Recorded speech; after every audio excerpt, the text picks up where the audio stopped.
A very good afternoon to everybody. Thanks for clicking on to the Friday edition of Vogan's European Outlook. A big weekend coming up here on the channel. Yes, there will be a video tomorrow. It will be the April Outlook discussed.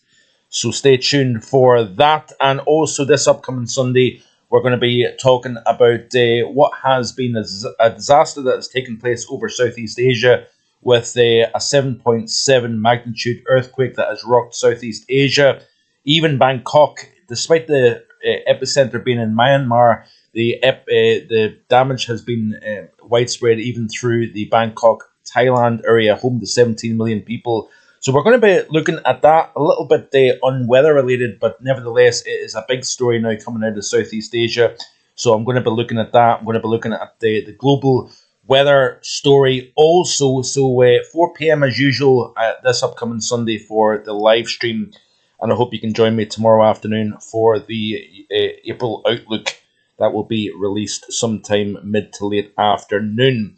So it looks as if we have got the higher pressure building back in next week. But before we get there, we're in a cool, showery, cyclonic regime as we end this working week. And that will continue through the course of the weekend, I think.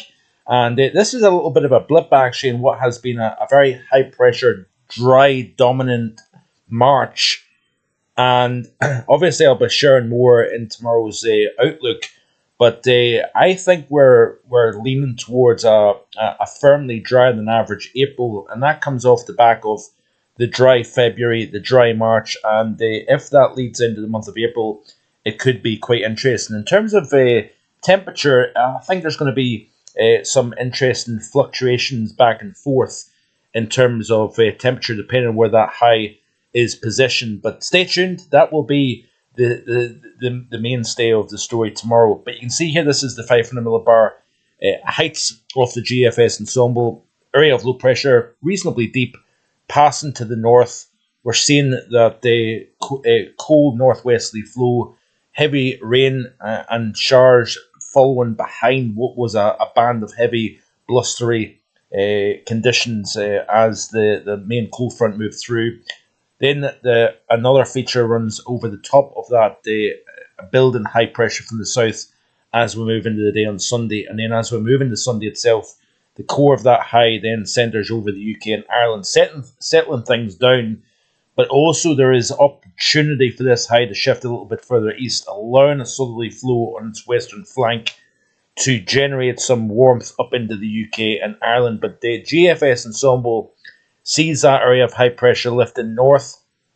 If we rewind back through, you can see what takes place here, that we've got this high building north. We've got another undercutting jet. As the high then lifts northwards over the UK and Ireland, it opens the door to weather coming in underneath. And that looks as if that's going to be the case for our folks down in Iberia, where it has been the wettest March on record for much of Spain, while it's been one of the driest in some 60 years for England, for example.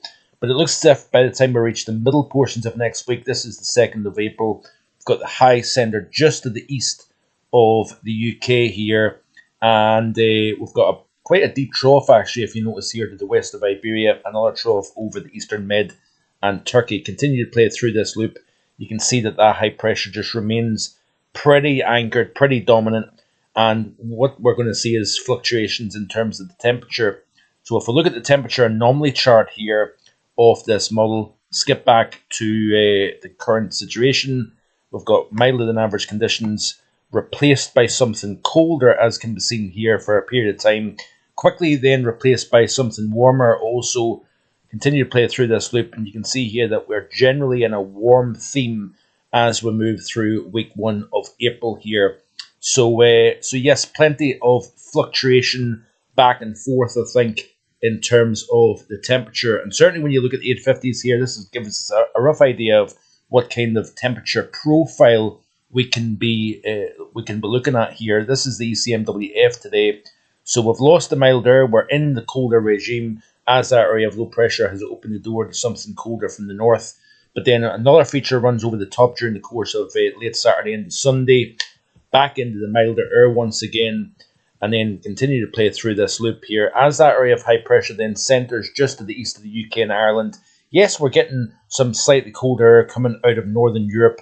That's kind of cycling its way into Eastern and Central Europe, but all the while, that high is then lifting milder air up from Africa, from the Mediterranean, and we may see something notably warmer as we move towards the end of next week here. But then we've got another shot of bitterly cold air coming down here as we move towards the end of the following week. This is the 10th of April. So this kind of fluctuation back and forth between warm and cold, I think, is going to be quite notable, I think, through the month of April here. We could see some significant warmth.